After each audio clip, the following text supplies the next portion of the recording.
Welcome to REOBroker.com TV and podcast. My name is Mike Samborn, Executive Director of REOBroker.com. Today is the REO Broker Spotlight.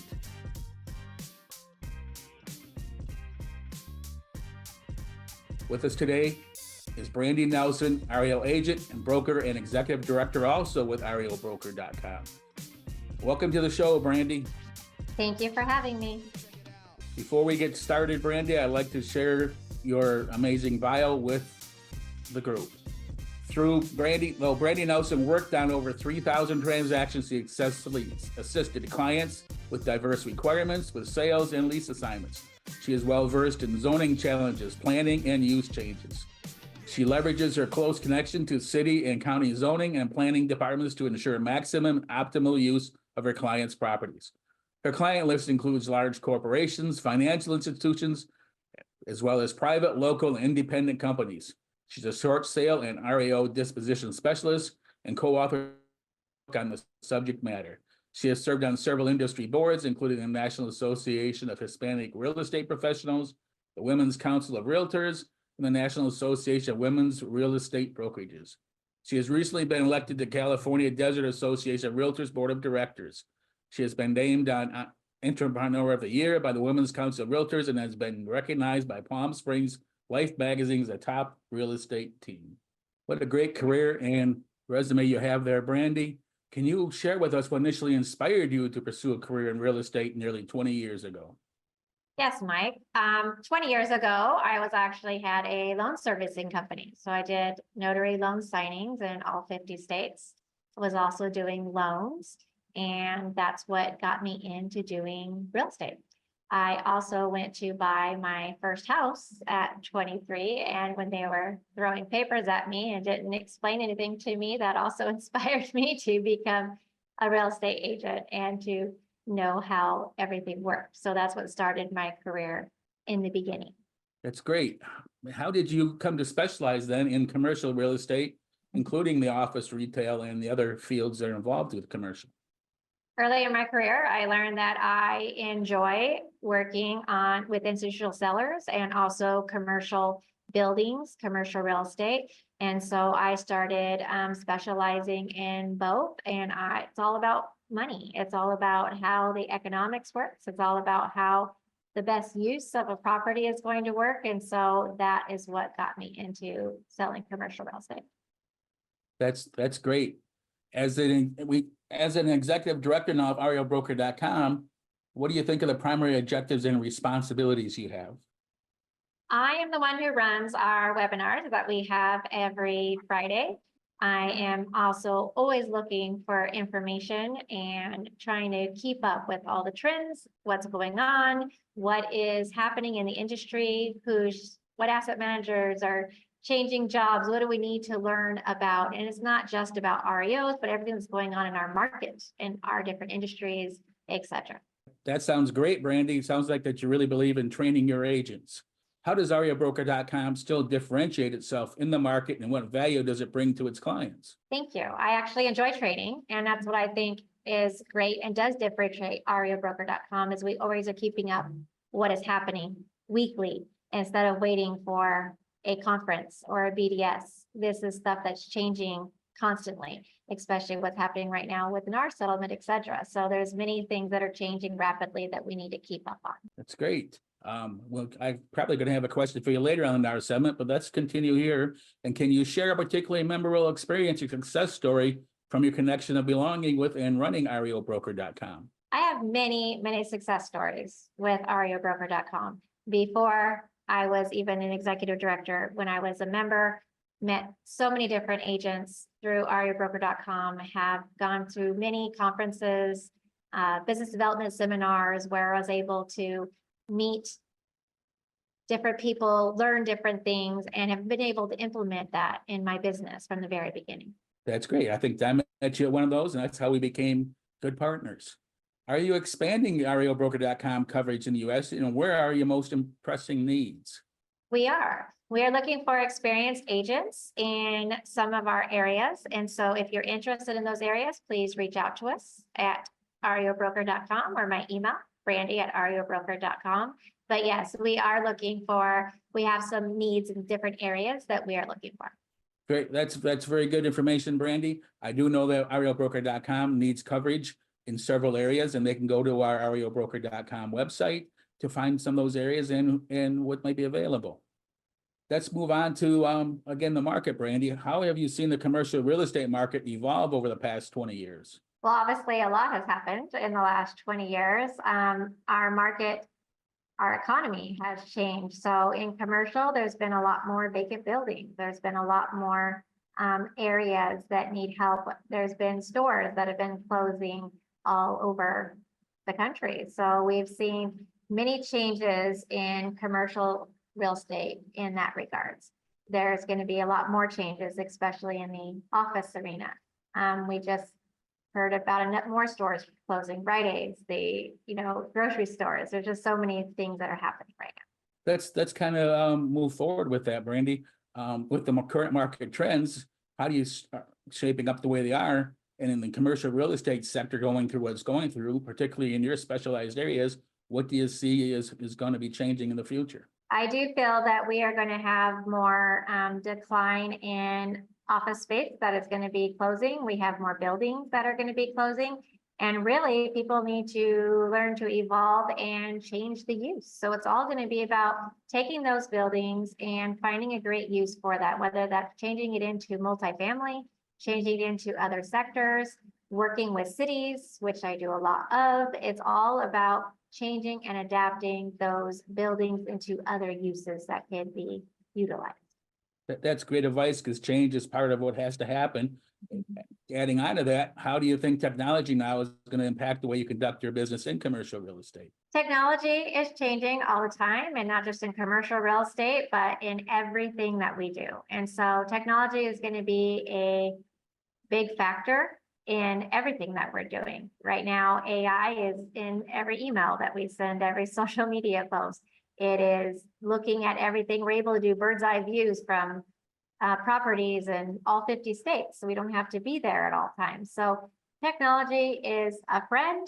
It also has a lot of impact and kind of gets in the way sometimes with some things we do, but in most cases, it really does help. And expanding on that, and you're mentioning AI, are there any particular tools or platforms now significantly improving your operations or your client interactions, or helping you move along with the commercial changes? I do. I think there's a lot of technology that is getting better in that sense. In our area, especially, commercial has never been great in telling us what the square footage of properties are, floor plans. So technology has really helped in getting more information and finding more info that we need in order to change these uses, figuring out what the city needs. Everything mostly is online now. Great advice for everybody where they can go and find information. Managing a diverse portfolio of property types, you do specialize in several. How do you approach the unique challenges each type represents? I look at everything basically departmentalized. So when I'm doing my REOs, short sales, distressed properties, that's in my distressed, I am very systematically on how I'm doing things. Same thing with commercial, very systematic, and with residential sales. It's how you're doing each property and how you're looking at each property and how you're going to handle the property from beginning to end, especially when you're dealing with distressed properties, how you're going to look at that property, what's the best use for that property. That's good advice also. We really appreciate that input. Can you share a success story then of where your expertise in a particular property type made a significant difference for your client? There's been many instances of that. We have found land properties that have been sitting there, pennies on the dollar sometimes, and been able to completely change that into a development, change that into a commercial shopping center. Rite Aids went bankrupt. We're going to close July 31st, at Rite Aid, and that's going to be changing. So that building's over 22,000 square feet. So it's taking large buildings, figuring out the best use and being able to change it. Had a Circuit City building that closed down years ago and had to change that into something else. Had a Radio Shack, and we changed it into an indoor miniature golf course, which, if you know my area in Palm Springs, we have 120-degree heat in the middle of summer. So we need more indoor activities. Expanding on that, and with the changing markets and the commercial area, what strategies are you think are going to be the most effective in leasing and selling commercial properties with today's economy? Strategies is the same as any asset type that you're going to be doing. It's all about marketing. It's all about getting that property out there, getting it visible, finding out what all the uses are. Obviously, if it's a retail, maybe that could be something different. So it's all about looking at a property and getting the best way for it to be marketed, best way for everyone to get eyes on it, and the best way to look at maybe changing that property into something else if the current use is not something that is viable. It sounds like you have the strategies and approach down to a fine tee. That's great. Let's check on with your motivation. What keeps you motivated in your real estate career after 20 years and dealing with a lot of properties? Real estate for me is never boring. Every day I see something new. I love looking at a property and figuring it out, just like when I get an REO property and it's down to the studs. What can that property look like? I was just speaking with a client last week regarding not being able to see a vision in a property from the beginning to the end. And that's what I'm able to do. Look at a property that's down to the studs and how can that property look afterwards? Looking at a large, empty commercial building that's been sitting for 10 years sometimes and figuring out what that property is going to look like afterwards, after the use has changed, after the building zoning has changed. So it's just looking at what can be done at the end, looking at the end result in order to start at the beginning. With all these changes and things that you've pointed out to us and all the approaches and strategies, Brandy, how do you think professionals in the industry can best prepare for these challenges in commercial? It's all about learning. In fact, you could join REOBroker.com. On our webinars, we talk about commercial. We talk about what are the changes in the market. We are talking about adding and diversifying different things in your business. And commercial is one of those. If that's not something that you're looking for, you could always team up with a commercial agent in your area.